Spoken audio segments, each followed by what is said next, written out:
In Nebraska, things are moving very quickly all of a sudden. 1 week to the day after Trev Alberts left, and of course, the media, including ourselves, not that we're actually media, but everyone started to figure out about the Board of Regents, the role that they might have been playing, and the likely frustrations that Trev Alberts was having with them, not hiring a president.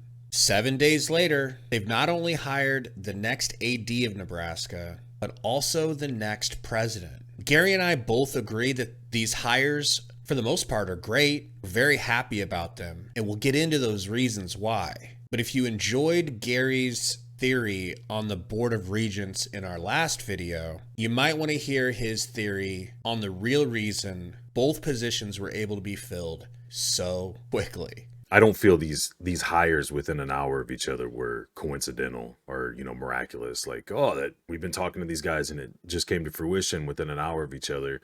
I feel a lot more confident and firm on what we were talking about and kind of the synopsis we had on what was going on and the reason why Trev left. When you see how quick things could get done when, in my opinion, the Board of Regents was exposed, it tells me that they could have done this a long time ago. Your president is currently the chancellor at UNMC here in Omaha, 40 miles, whatever, up the road. You didn't know any time between this morning and August that was the guy you wanted, and he was a realistic shot at getting him. He would agree to come. Like, if you knew within a week of Trev leaving, then you knew before he left. And if you knew before he left, he would have never said what he said in the interview he did with Sean Callahan and Steve Sipple, where he's like, we haven't had a president since August. We've had an interim, and we should probably get somebody hired because we've got to go in front of the Board of Regents by summertime to make the deadline on the stadium project. Like, he's not a wear his emotions on his sleeve type of guy. He's very calculated on everything he says and does. So you could tell there was frustration in that. And that's not something he's going to come out and say if they already know we've got the next president in line, in my opinion. When you look at the ladder, of authority, so to speak, everybody knows who the head coach is. Just about everybody knows who the AD is. Very few people know who the chancellor is. Fewer people know who the president is. Most people didn't know we had a Board of Regents, let alone how many people were on it, how much authority they had, that they were voted in, all these things. So everything they've done, not just over this time that Trev seemingly got frustrated with things or whatever else, they've been able to do essentially under the radar. A lot of times when people are voting, you have these things like the judges and you have the Board of Regents and you have these different things where it just says this thing, and then you have a certain list of names and maybe a political party next to them or something, and people either leave it blank or they just scribble a circle or do whatever. They've essentially been able to fly under the radar doing all this stuff. And when we had no president in the chancellor situation, and then Trev leaves after, to me, what Trev said carries a lot of weight. I don't think there's any reason he leaves here if he feels his leadership is in good order, right? He seems like a very calculated, structured type of dude. And I know there's a lot of people that don't like him and think he's a snake and he's always looking out for himself. That could be true as well. If I'm wrong, that probably is about the only other scenario that I could see in this situation. But they got exposed, and it went from, forget our little bullshit videos and comments and stuff, and listening to radio shows, watching other good channels and podcasts, and just everything. That's all people talked about the last week, right? Everybody was talking about the Board of Regents, and a lot of people, fans especially, get them all out. They all need to be replaced. They got to go. Well, they get elected. So as soon as they realize, oh shit, not only did the curtain get pulled back and we got exposed that we're the ones that have to make a lot of these calls and we're responsible at the tippy top for most of this stuff, people want our heads. And we got elections coming up. Not everybody's up for re-election, but I feel like this was a PR type of move, a public relations scenario where it's like, we got to do whatever we got to do right now to save face and have people go back to not knowing or caring who we are. And I think that's why within a week, like you said at the beginning, exactly a week later, not only did we replace the guy who just left, but we replaced his boss, who he was vocal about that he wasn't too pleased with the fact that it wasn't in place already.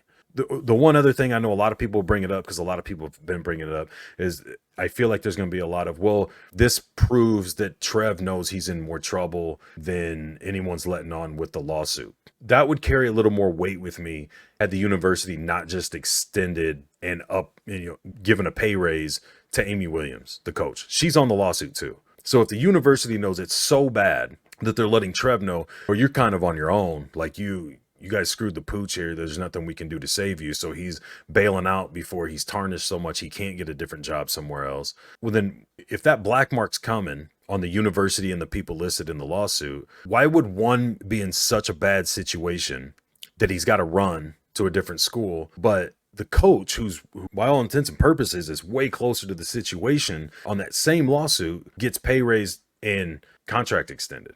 So to me, that's not the big reason, for Trev leaving. To me, he was frustrated, not to, we were right. I'm not trying to do that at all. I'm just saying it kind of reinforces that. And in him doing that, whether he meant to or not, I don't think he meant to, because like he walked out with the middle fingers in the air, bad mouth and everything.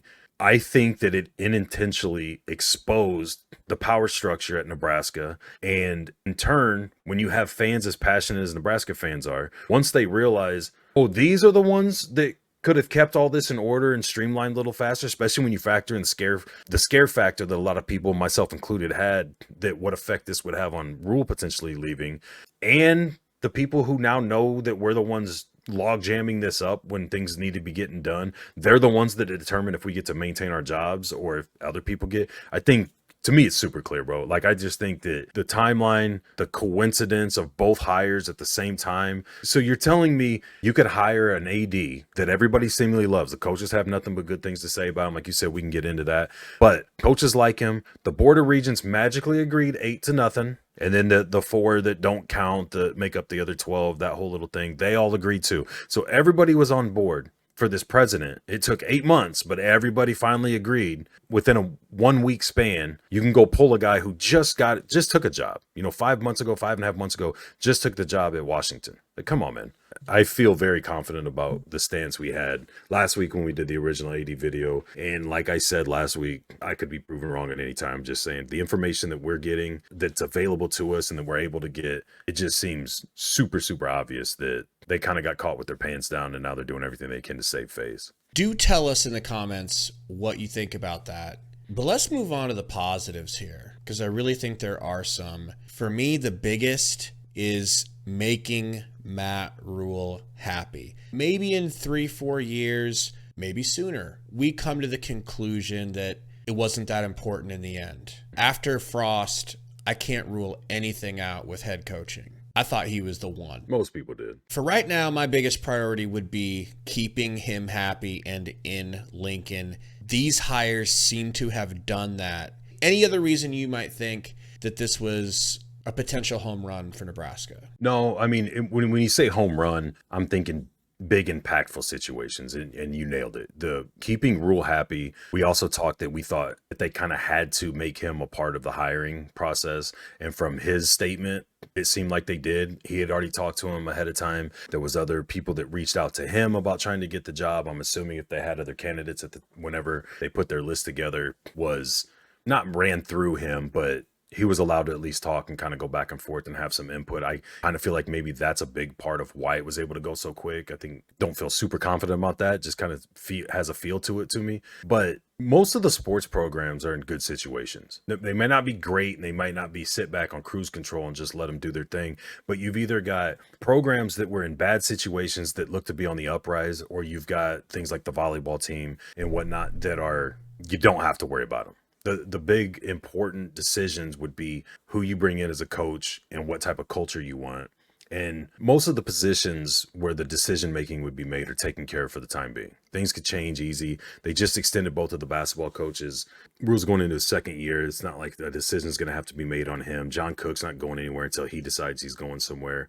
The wrestling team's rolling. Like, we've talked about it. So it's not like he has to come in here where we have struggling programs that need rebuilds, or his biggest decision realistically, depending on how long he sticks around. And I know a lot of people worried about the 5-month deal, but it could be if John Cook decides to retire in a year or two, and now you've got to figure out how to keep that train running. You know what I mean? But as far as firing 2 or 3 coaches and then doing coach searches and things like that, he's not gonna have to do that. And that's what I meant when I was saying last week, and you and I have talked a lot, that I don't feel like the AD is that important. It is. Don't get me wrong, it is. You can't put any schmuck in there, but no one knows who the AD of Alabama and Ohio State and Georgia and all that. I mean, they know who it is at a lot of those places to an extent. But what I'm saying is outside looking in. Right. And it's kind of like what I just said with the Board of Regents. We didn't know who the Board of Regents was as a collective fan base. The vast majority didn't know who the Board of Regents was until it was time to figure out who the Board of Regents was.